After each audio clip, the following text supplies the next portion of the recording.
അഭിഷേകം എന്നെ എന്ന വചന സന്ദേശത്തിലേക്ക് എല്ലാവർക്കും സ്വാഗതം. യോബിന്റെ പുസ്തകം 10-ാം അധ്യായത്തിലേക്ക് കടന്നു വരുമ്പോൾ നീതിമാനും ദുഷ്ടനും ഒരുപോലെ പീഡനം അനുഭവിക്കാൻ ഇടയാകും, അല്ലെങ്കിൽ കഷ്ടത ഉണ്ട്. എന്നാൽ നീതിമാന്റെ കഷ്ടത അവന്റെ ജീവിതത്തിൽ ഒരനുഗ്രഹമായി മാറാനിട വരും.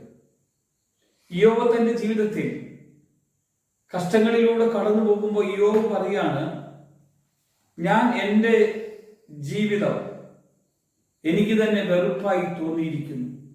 അതിനൊരു കാരണമുണ്ട്. ശരീരം മുഴുവൻ വ്രണങ്ങളാൽ വേദനിച്ചു, മുറിവുകളാൽ ദുഃഖിച്ചു ഭാരപ്പെട്ടിരിക്കുന്ന യോബ് തന്റെ ജീവിതം മുഴുവനും ദൈവത്തിനായിട്ട് ഇറക്കി വയ്ക്കുന്ന ഒരവസ്ഥ കാണാനായിട്ട് വരുന്നു. ഞാൻ ദൈവത്തോട് പറയും, എന്നെ കുറ്റം വിധിക്കരുതേ. ഞാൻ ദൈവത്തോട് പറയുന്ന ഏറ്റവും കാര്യം, എന്നെ കുറ്റം വിധിക്കരുതേ. മനുഷ്യരെല്ലാവരും എന്നെ കുറ്റപ്പെടുത്തുന്നതിന് നടുവിൽ ദൈവമേ, അങ്ങ് എന്നെ കുറ്റപ്പെടുത്തരുതേ.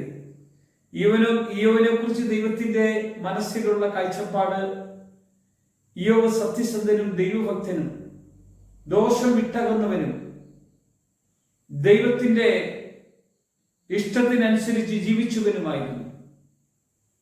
ആ യോബിന്റെ ജീവിതത്തിലാണ് ഇത്ര വലിയൊരു തകർച്ചയും ഇത്ര വലിയൊരു കഷ്ടവും ഇത്ര വലിയ വേദനയും കടന്നു വന്നിട്ട് പോലും യോബ് ദൈവത്തെ കുറ്റപ്പെടുത്താതെ, നീ എന്റെ അകൃത്യം അന്വേഷിക്കുവാനും എന്റെ പാപത്തെ ശോധന ചെയ്യുവാനും, നിന്റെ നാളുകൾ മനുഷ്യന്റെ നാളുകൾ പോലെയോ എന്ന് ഞാൻ എന്നെ തന്നെ ദൈവത്തിന്റെ സന്നിധിയിൽ ഉയർത്തിക്കൊണ്ട് ചോദിക്കുക. ഞാൻ അധികം ആഗ്രഹത്തോടെയാണ് നിന്നെ അനുസരിക്കാൻ ഇടവരുന്നത്.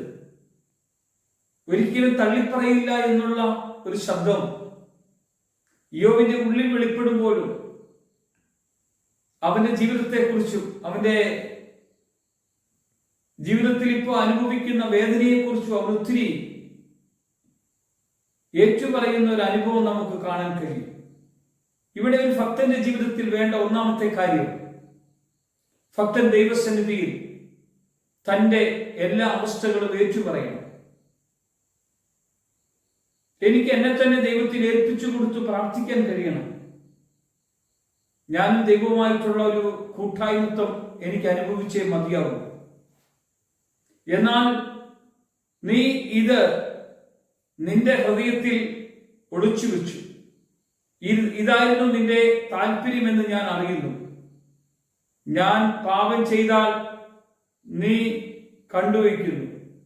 എന്റെ അകൃത്യം നീ ശിക്ഷിക്കാതെ വിടുന്നതുമില്ല. ഞാൻ ദുഷ്ടനെങ്കിൽ എനിക്ക് അയ്യോ കഷ്ടം. നീതിമാനായിരുന്നെങ്കിൽ ഞാൻ തല ഉയർത്തേണ്ടതല്ല. ലജ്ജാപൂർണനായി ഞാൻ എന്റെ കഷ്ടത കാണുന്നു. യോബ് പറയാണ്, കണ്ടോ, നീതിമാനായിരുന്നിട്ട് പോലും അവൻ കഷ്ടം അനുഭവിക്കുന്നു. ആ കഷ്ടത്തിൽ അവൻ തല ഉയർത്തി, നീ ഒരു സിംഹാസനം പോലെ എന്നെ നയിക്കുവാനിടയാകും. നിന്റെ ആ മഹത്വം എനിക്ക് അനുഭവിക്കാൻ ഇടവരും. യോബിന്റെ ജീവിതത്തിൽ ഒത്തിരി പരാജയവും വേദനയും ദുഃഖവും നഷ്ടങ്ങളും എല്ലാം ഉണ്ടായെങ്കിലും, ഞാൻ പറയാം, പുതിയ നിയമത്തിലേക്ക് കടന്നു വരുമ്പോൾ സ്വർഗരാജ്യത്തിലേക്കുള്ള വാതിൽ ഇടുങ്ങിയതാണെന്ന് നമ്മൾ പലപ്പോഴും കണ്ടു. ഇടുക്കമുള്ളതും ഞെരുക്കമുള്ള ഒരു വാതിലിലൂടെയാണ് കടന്നു പോകുന്നത്. ഇയ്യോബിന്റെ ജീവിതം തന്നെ 10 മക്കളുള്ള ഇയ്യോബിന്, 7 ആൺമക്കളും 3 പെൺമക്കളുമുള്ള ഇയ്യോബിന് ഈ 10 മക്കളെ നഷ്ടപ്പെട്ട് കഴിഞ്ഞപ്പോഴും ഇയ്യോബിന്റെ മനസ്സിൽ ദൈവം തന്നതും ദൈവം എടുത്തതും ദൈവനാമത്തിന് മഹത്വം കൊടുക്കുന്നത് കാണാൻ കഴിയുന്നു. ഒന്ന്, ജീവിതത്തിൽ നഷ്ടങ്ങൾ വരുമ്പോൾ നമ്മൾ എന്താണ് പറയുന്നത്? ദൈവം തന്നതല്ലേ നമ്മുടെ ജീവിതത്തിൽ എടുത്തുള്ളൂ.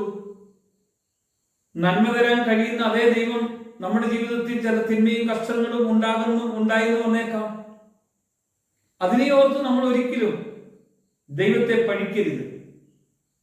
അബ്രാഹാം എന്ന മനുഷ്യൻ 25 വർഷക്കാലമാണ് ദൈവത്തിന്റെ ഒരു വാഗ്ദത്തത്തിന് വേണ്ടി കാത്തിരുന്നത്.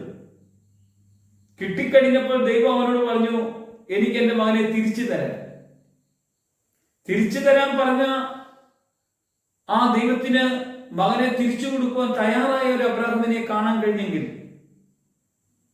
66 പുസ്തകമുള്ള ഈ ബൈബിളിൽ ഏറ്റവും അധികം വേദനയും ഏറ്റവും അധികം നഷ്ടങ്ങളും ഏറ്റവും അധികം കഷ്ടങ്ങളും അനുഭവിച്ച ഒരേ ഒരാളുടെ പേരാണ് ജോബ് ഇത് അനുഭവിച്ചു. ജോബിന്റെ ജീവിതം കർത്താവിന് വേണ്ടി സമർപ്പിച്ചു. ദൈവം തന്നതല്ലേ ദൈവം എടുത്തുള്ളൂ. ദൈവം തന്നത് എടുക്കുന്ന ദൈവമാണെങ്കിൽ എടുത്ത ദൈവത്തിന് നമുക്ക് തരാനും കഴിയുന്ന ദൈവമാണ്. നമുക്ക് അങ്ങനെ വിശ്വസിക്കണം. നമ്മുടെ മക്കൾ, നമ്മുടെ കുടുംബത്തിലുള്ളവർ, മാതാപിതാക്കൾ, അവരെല്ലാം യേശുവിന്റെ കരങ്ങൾ കൊടുക്കുമ്പോൾ നമുക്ക് വേണ്ടിയാ ദൈവം എല്ലാം തരുന്നത്. തന്ന ദൈവത്തെ ഓർത്ത് നമ്മൾ ഒത്തിരി നന്ദി പറഞ്ഞേ. ദൈവം നമ്മളെ ബലപ്പെടുത്തുന്ന കൃപയാണ്. അത്ഭുതപരമായിട്ടാണ് ദൈവം നമ്മെ നടത്തുന്നത്. നിന്റെ മഹത്വം എല്ലാവരുടെ മേലും വെളിപ്പെടണം. കർത്താവേ, നിന്റെ മഹത്വം കൊണ്ട് നിറയ്ക്കണം. യേശുവിന്റെ നാമത്തിൽ തന്നെ ആമേൻ.